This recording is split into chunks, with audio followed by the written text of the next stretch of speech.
Thank you for tuning in to Tuesdays with Taylor. Hi everyone, and thank you for tuning in to Tuesdays with Taylor. Hi everyone. On today's segment of Tuesdays with Taylor. Hi everyone. Thanks for tuning in to Tuesdays with Taylor. Taylor, darling.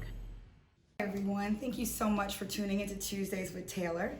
Today I am at 352 Fulton Avenue in Hempstead, and we are going to learn about STEM through Morrison Mentors and all the great work that we're doing, so just follow me on in. Today I am here with Doron and Sharika, and I am so excited to hear all the great things that they've been doing around our community with our children, with our different organizations, and just sitting here in Hempstead and teaching us. And Doron, listen, this is your show. Sure. Take us on a journey. Let us know what Morrison Mentors and STEM really mean here in the village of Hempstead and beyond. Definitely. So we are Morrison Mentors. So we're a mobile STEM organization. We travel to different communities throughout Long Island, way out east all the way to Manhattan. We also go out of state. We've gone to Dallas, we've gone to Memphis. We're looking to go into DC as well. And pretty much we go into these communities and we work with kindergarten all the way up to 12th grade, and we teach them about science, technology, engineering, and now arts. It's grown from STEM to now STEAM. So it's science, it's no longer science, technology, engineering, math. Now it's science, technology, engineering, arts, and math. Love that. And what encompasses, what's the arts? So the arts can be anything in art technology. Right now we do a lot of 3D printing. It could be creating different designs, different patterns, Photoshop, anything that the kids want to get into. We also do different classes where they can create album covers, Nice. magazine covers. Things that are important to them. Definitely, Wonderful. definitely. Okay. And like I said, we are Morrison Mentors. We're named after Arthur Morrison, who was my mentor and my tutor. Please, everyone, keep your prayers out for Arthur Morrison. He's doing well and he's getting better, so please keep your prayers going for him. Okay, so we'll walk through. This right here is our virtual headset. So pretty much we've taken the African American Museum in Hempstead and created this as a virtual headset. So you'll follow us through and you'll be able to explore the museum. So a lot of times students cannot go or they don't go to museums, so we bring the museum to them. I love that. And do you change what's available based on what they currently have, what they're currently exhibiting in the museum? Right. So this is actually the Queen Charlotte exhibit. So we can do different exhibits. We can go into different museums. We actually partnered with the Huntington Arts Council. They presented us with a grant to begin working on this. So we're going to grow it and establish it, and also go to museums out east and kind of have a museum virtual reality tour. Wonderful. It definitely saves money for school districts on their trips and things like that. And then just really gets children excited about learning. Exactly. So then if they want to do additional research or go see things in person, they already come with that knowledge base. That's really, really smart. So this is Mr. Abe. Mr. Abe is going to show you how to put on the VR headset. Let's get this over here for you. There we go. Get it on the bun. Or get it over the bun. Okay, so we'll work with it right there. That's super neat. Okay, so can you give me 1 second? Hold on 1 second. He's gonna trigger it, and then you'll be able to experience the museum at Hempstead. Oh my God. I had my inauguration party at the African American Museum because I too wanted to bring children in the community to the museum, and this looks exactly like the museum. You can walk around. Walk forward. Can we? You should be able to hear Miss Pierce I hear her. talking about the So museum. you can see the I'm about to trip floor. over the carpet. You'll see like a The white wall's right in wall front of you. once you hit the edge. So when you get too close, it'll be blank, but you can turn around, you can look all the way around, 360 view. This is so trippy. So this is created on Unity 3D, which is a class that we actually offer and teach kids. So actually we had a live class today where we showed kids how to create 3D This is models. so. This is so nice. I think you gave them really nice floors in the museum. Yes. Yeah, this is beautiful. Oh, I love it. It looks exactly like the room that I was in waiting for hours when we were doing this. This is beautiful. Thank you. That's amazing. How long did it take to build that? Maybe what, 2 months, 3 months? That's amazing. Thank you, Abe. That was awesome. Except I ran right into the wall. We knew that was happening. Okay, so this room here, Mr. Ike is going to tell you about. Right now we have a live class going on, as well as our learning platform, our virtual learning platform that we're introducing to the school. So virtual tutor online learning platform. This allows teachers or any organization to customize any offering they have to their masses or clients or congregation. And this is an example of a video game class being taught online to Hempstead Middle School students. And this class is being taught using the online platform that Morrison Mentors made. So the instructors on Zoom, they log on, they pick the slides or the videos and instructions or quizzes, and the kids can watch it on TV and participate. You can see some teachers and kids on the side participating, asking questions. And this can apply to all the offerings we do, web design, video game design, app development, computer hardware, and any IT endeavor.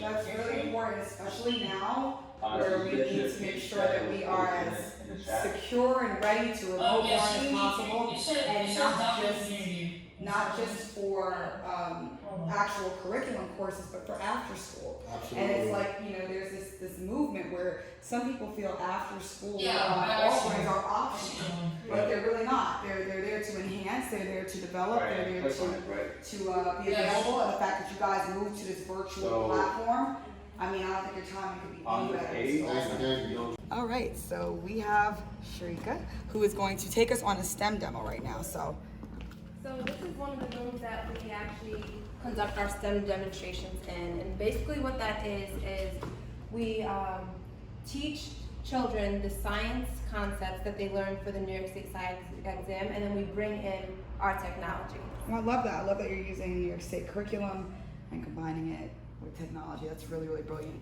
So in that way, you know, everything they learn is able to be transferred over to their actual, you know, school. Exactly. So before COVID, we would physically go into each school district during the school day and bring in our technology to help reinforce what it is that they're learning. Right. So we would teach them buoyancy, electricity, different things like that. Customize the worksheet, pull the questions from the New York State exam. How much work is it? That's right. Yikes, that's a lot of work. It is, but it's worth it because the kids benefit from it. That's wonderful. And once you're set up, is it just a matter of just updating, or is it a matter of, you know, because I would imagine setting everything up, like your buoyancy, STEM demonstrations, things like that. I imagine it's a lot to. Yeah, so we usually show up an hour before. When we go into the school district, we set up an hour before, and we would do like a little icebreaker once we start, go over the overview of the program, go over the worksheet, bring in the technology, and then they would actually do like a recap with the kids. Yeah. How excited are the kids when they see you and they learn? And super excited, especially when we bring out the drones. Oh, yeah. They're super excited. A lot of them never had this technology before. do you guys evaluate and assess? Like, do you have a way to, you know, pretty much? We have worksheets, and our online platform. Our online platform has allowed us to always document it with quizzes and exams and crossword puzzles. But when we go in person, we usually take paper with us. Okay, great. With the worksheets, and we can track with that also. So But do you everything is digital now. Do you guys get feedback from the teachers, students, administrators, parents? Is there a way for you to track like feedback and? The teachers absolutely love us, right? Yeah. Because we go in and we're actually supplementing what they're doing, right? So if they're teaching a class on, you know, in any science subject, we're bringing the experiment or, you know, the hands-on experiment piece to it. And the teachers love it because now when a kid sits for the exam, you know, he may not remember what he read in the book, but he'll remember, I remember when I was at, the STEM studio, I remember I did this and that, and that's a triple B. So those kind of The things. applied knowledge is where the power is. Correct. You know, you think knowledge is power, but you have to apply it. So once they're able to transfer, I keep speaking about the ability to transfer the skill set that you all are teaching on these different types of these different areas. We'll say that they can transfer that to anywhere, to employment, to other opportunities within the school and with the outside of the school. But that applied learning piece, that's how I learned. Right. You know, that's how I learned. And speaking of how I learned, fun fact, Doron and I, we actually grew up together. He was like, I think the reigning king of Hempstead High School. And I wasn't the reigning king. I definitely was the reigning queen of Union High School because I did it all there. No, Uniondale was amazing, but he was really involved, really engaged. I was engaged, and we kind of met up at Key Club, and we did like this duel of who's better, Hempstead, it's been amazing to just watch, your development as a person, as a parent, as a business owner, and just that you could have went anywhere in the world you could have brought your knowledge, skills, and abilities anywhere, but you came back to the community that raised you, and that is so important. So yeah, and that's what it's all about. Remember, like, technology changed my life, right? And I grew up in Hempstead, born and raised in Hempstead. Technology changed my life, and the whole idea was, let me give technology back to somebody else, and hopefully it'll change their life, right? I was able to explore the world. I was able to travel. I went to Egypt, saw pyramids. So it's just like, all right, how can I give this technology to somebody else, and they can also see the world? Wonderful. So that's what it's all about. Exposure and opportunities, and we can't be inspired if we don't have the opportunities to be inspired. So We're going to head into our 3D printing room. We actually have Fortune here, who is one of our high school mentors. He's just going to take it away. And your Fortune? Yes. Hottest name ever. Love it. This is 3D printing. As you can see right here, this is where we print the face shields, right?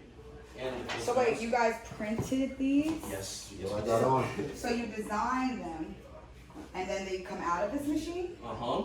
So Abe finds the prototypes, the public ones that are okay and safe, and then we design it and we print it out. This is what I got on right now. Wow. This is Morrison Mentors made. That is amazing. I can't even begin to fathom how you are able to put these materials inside of the machine. Like, Can you give a little explanation for it? okay, great. Let me demonstrate. So there's something called an SD card, right? Okay. So the data, we get the data from the laptop, right, or the internet, and then we put it inside the SD card. As we transfer all the data that's stored in the SD card, we put it onto the 3D printer, right? And the 3D printer, we set which type of functions we want, and then we put in the 3D printer. The 3D printer prints it out for us. Show me the ink too. What? Ink. The ink? Oh, right here. So this is the ink that we use, right? There are different types of inks, right? The different colors, as you can see, there's the white one, the red one, the black one, and the blue one right there. So we choose, we choose either which functions we want for our 3D printing, and it goes like that. So what else? Where does it come out? Like, where is it designed right here? It's built right here. Like, live, you just grab it. Do you have to let it cool? Like, I'm just trying to. So it cools by itself. So right here, as you can see, there's a fan blowing, right? Okay. So it's hot. The ink gets hot, right? And then this fan right here, it's a cooling system. It cools it down so that as you can touch it, so you can touch it physically without hurting yourself or burning or something like that, without damaging yourself. And right here, this is the control center where the X, Y, and Z, right? So where we set the functions or whatnot. And like the heating is down there. I'm sorry, you can't see it, but the heating is down there, and the width and whatnot. So sending functions, getting what we want, and it comes out like this, for people in need. In the beginning of the COVID era, he collaborated with some of the other staff, and they designed all the face masks and face shields for the essential workers in Hempstead, and distributed over 300 of them. That's amazing. So you guys were 600 at this point. Oh, we went up to 600. Let's get a close up of this. So we had students who were able to design and print. He was the main one. Fortune. Yes. Wow, this is amazing. Thank you. This is so cool. And there's like even a Yeah, so replaceable filter. filter. You can put whatever requirement, government regulation kind of filter in there. This is amazing. And this is the face shield. This is so cool. Are you guys able to make like purses? No, I'm joking. Can you make purses and houses in this thing? So we've thought about other things like creating gloves, So we can, how you can print, we can print out things like this. So there's different types of materials. This isn't the only type of material out there. There are different types of materials that we can use. We can print out gloves, other things in the, and we have something that's being like a prototype right now. They're these savers, right? So for your ears, for the masks, as they get heavy, instead of putting it on your ears and straining your ears out, you put it on the savers, right? And then they just hold all the weight and whatnot for you, so your body or your ears don't get like Wow. Don't get weary. yeah, don't Show get the heavy and weary. demonstration. Wow, that's super awesome, and that's super proactive because as we're wearing these masks and face shields, there are a lot of kinks that we haven't thought about because oh, here's some ear savers. Let's show. Right here, these are the ear savers. So you just put it on the back right here. Turn around. Turn around so you see it. Yeah. That. Nice. That's it. Because I can't see right now. I don't know where it is. Yeah. As you So can yeah, see, it's taking the weight or the strain the from your strain ears. off of the ears. Oh, that's awesome. That is really Thank you. awesome. Fortune, such a good job. Nice Nice meeting you. student. That's one of our Also- one of our standout students. Oh, I love that. So now we're gonna show you the green room. The green room is where we do we wanna get our kids into video production. You know, we also use it to enhance our current classes. We also do professional development for our teachers in local school districts, Okay. where they can come in, we'll teach them different classes, and they can use the technology and incorporate it into their current curriculum.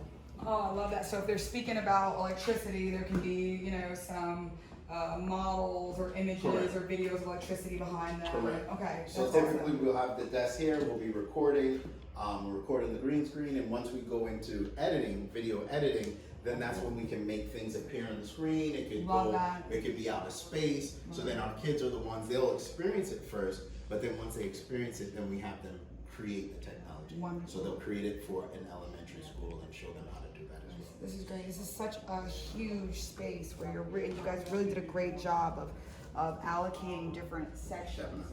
Yeah, so just breaking it up, but there's still so much space. And I think Definitely. that when you're creating and when you're learning, you need to be in an environment that is well lit, has space, big windows, high ceilings. High ceilings. That's how I think, and Especially. so many of our children's learning environments are not that. So it's really nice to be able to have, it's like a blank canvas. Like I came in and instantly wanted to create. So this is really And also, all of our rooms, you can see right here, we have HEPA filter in all of our rooms. So the air quality, the circulation, it's above standard actually. Wow. So This is awesome. the best for our kids. You could have the kids making air purifiers and 3D humidifiers. Oh, we made an air conditioner. I'll show you that. in a Did second. you? Okay. But so we're not gonna check out the rooms down there, but we have a maker's lab down there. We also have a science, an art room over here, and a science room that we want to get, like Shark Tanks and things like Wonderful. that. Maybe some agricultural things. Definitely. So people can learn how to grow their own food. Exactly. How long have you been in this space?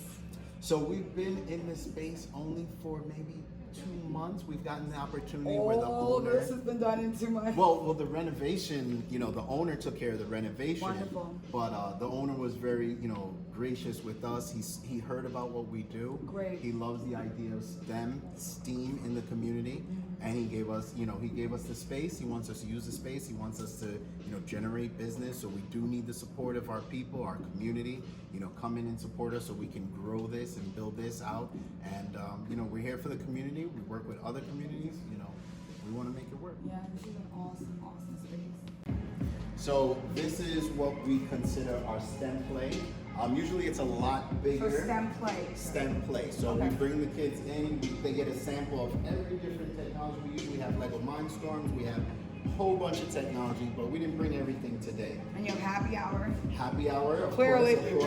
we have a DJ and happy hour. Definitely, Okay. definitely. So Love that. this is Mr. Juan. He's our in-house DJ. He comes to all of our events. He adds life. Love it.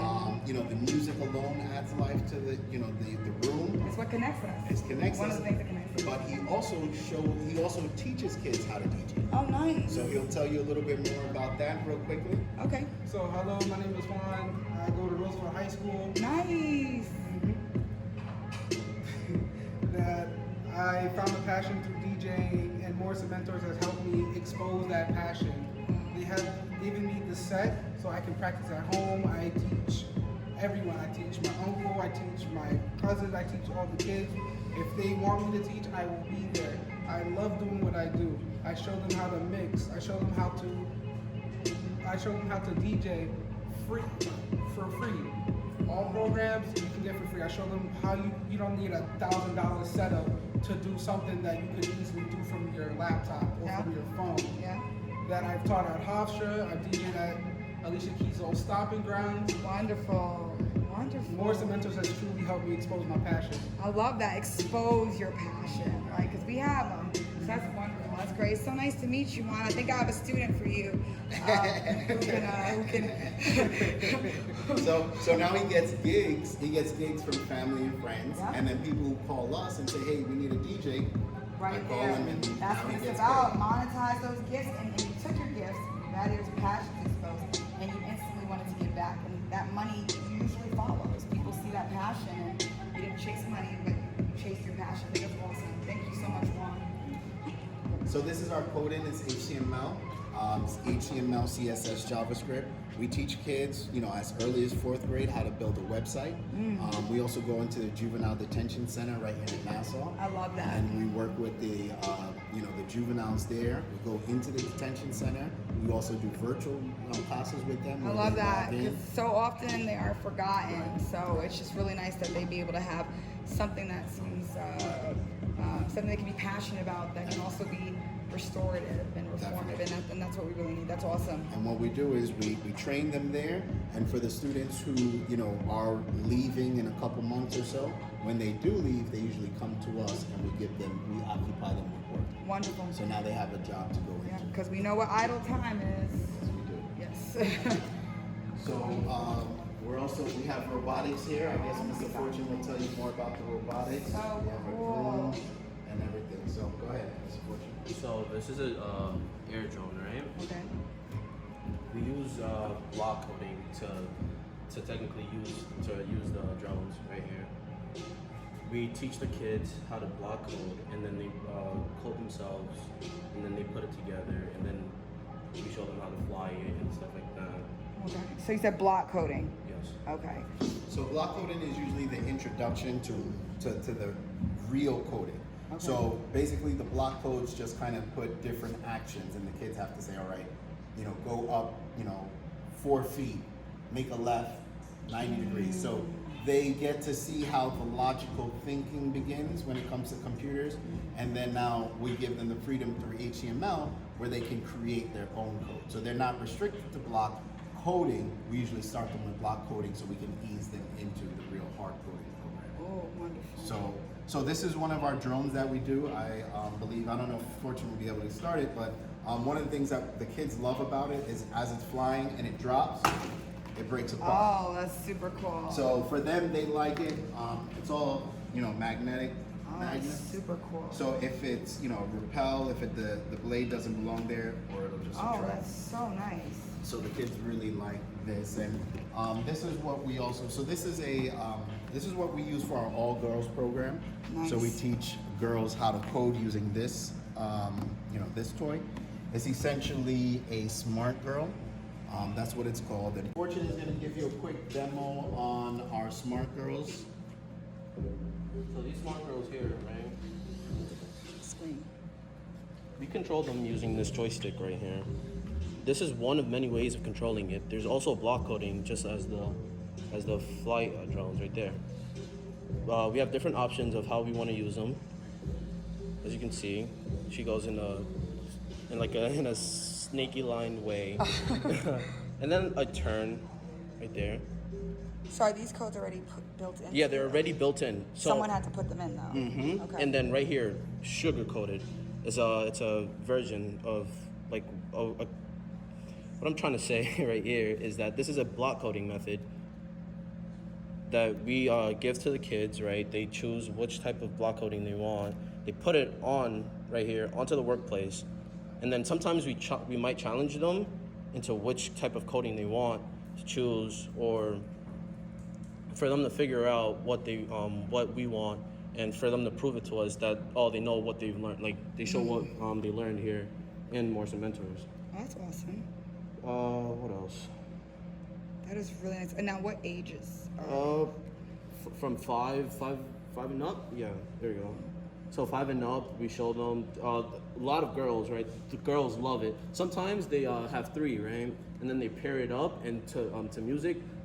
the drones move on music, right? On the Wow. cue. So as music plays, the drone move. And Is she considered a drone? Oh, yeah.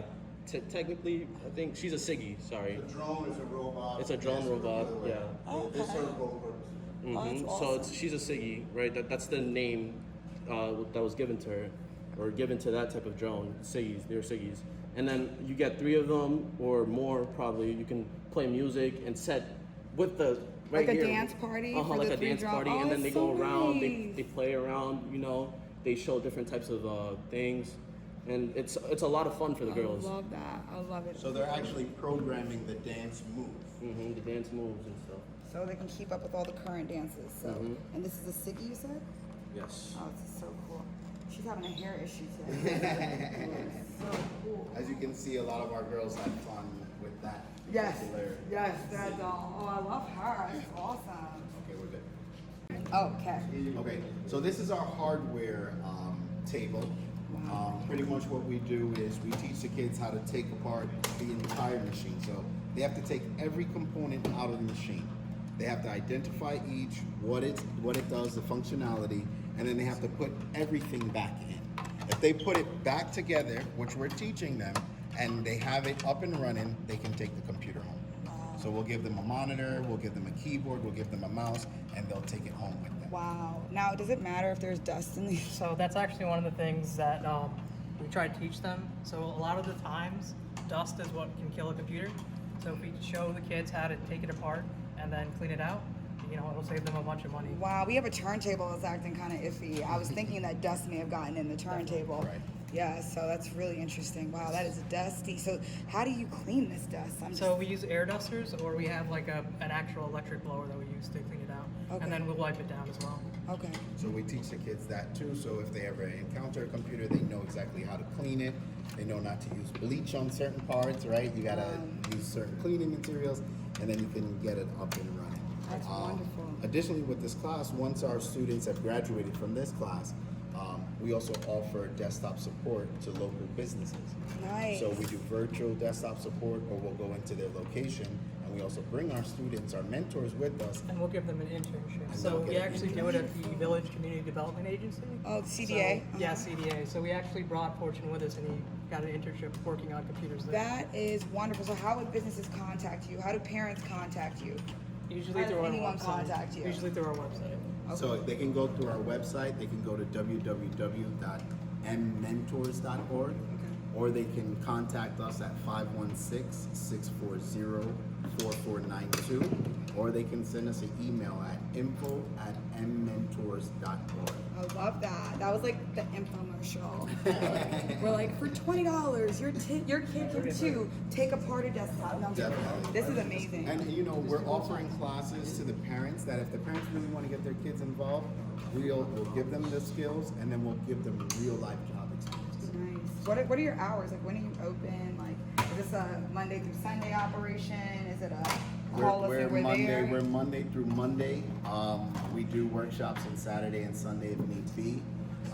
You know, we start our workshops from as early as 7 to as late as 9 p.m.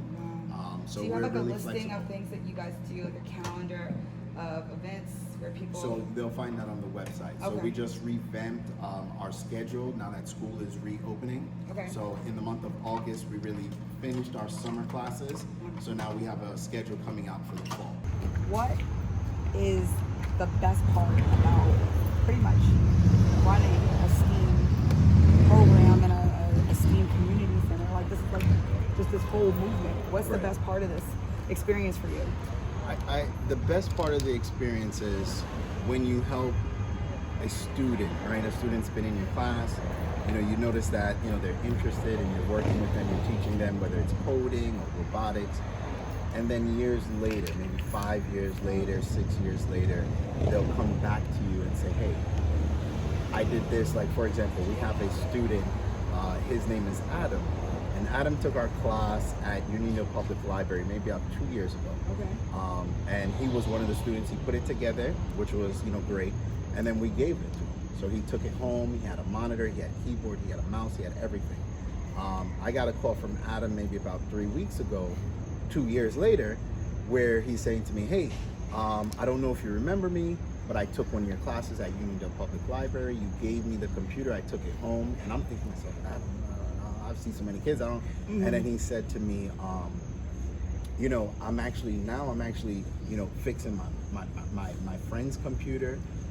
I actually just built my own computer, and I want to know if you guys have any internships that maybe I can work with you guys and do more computer work. Wow. So for me, you know, that's what we're looking forward to, right? Because now we just gave him a tool that he can go off. He can get a tier 1 desktop support job anywhere. Wow. And then now it's up to him. He can go into coding. Of course, we're here if he wants to go to the next level. And data security right now, that's like one of the hottest fields because they're having such a hard time finding people who are qualified. Correct. So it's a great field for minorities to move up in management because there's all kinds of people who have this skill set, unfortunately. So definitely something to look into.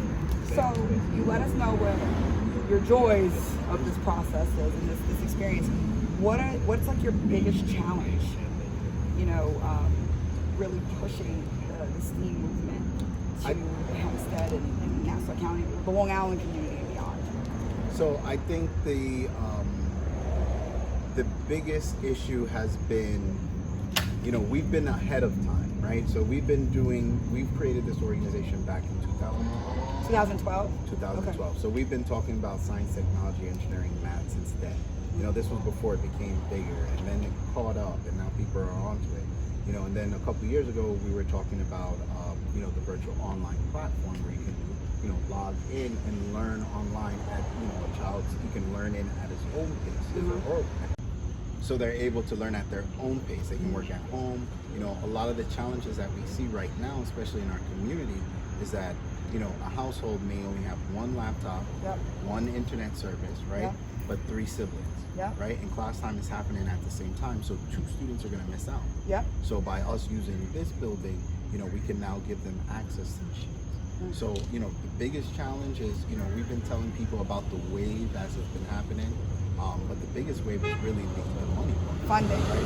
Funding, you know, because, you know, even with what we've been telling people, we're not getting as much funding as we should, and we're still putting it out there. And then it happens, and now people are saying, oh, okay, how do we get involved? So, you know, I believe if we had the funding, we'd be able to move everyone. Okay, that's important. So, you know, I just want to thank Morrison Mentors. I want to thank Doron, and thank you. You know, I'm going to sit with that challenge of funding because that is definitely something that becomes a barrier. It becomes a hard stop for a lot of organizations in our community. We don't have to worry about like buses or transportation. It's centrally located, and we want to support this. So I'm really excited we've been able to be here, and I want everyone out there to think about different ways that we can support something like this that our children really need. So, and support comes from the darndest places. So we're gonna keep that open. We'll take it in every way. But I am really proud of you. I am proud of all of you guys. Thank you so much for your time today, guys. And please come check out Morrison Mentors. They're at 352 Fulton and all around the community. I see you guys everywhere, even at Hofstra, Delphi, they're everywhere. So again, these are the community staples that we need to support and that we need because this is our ticket to economic and educational advancement. And we know what it is. If we teach our children what they need to learn, they're able to contribute and they're able to take care of themselves and build wealth. And that's what it's about. So thank you guys. I appreciate you. Thank you.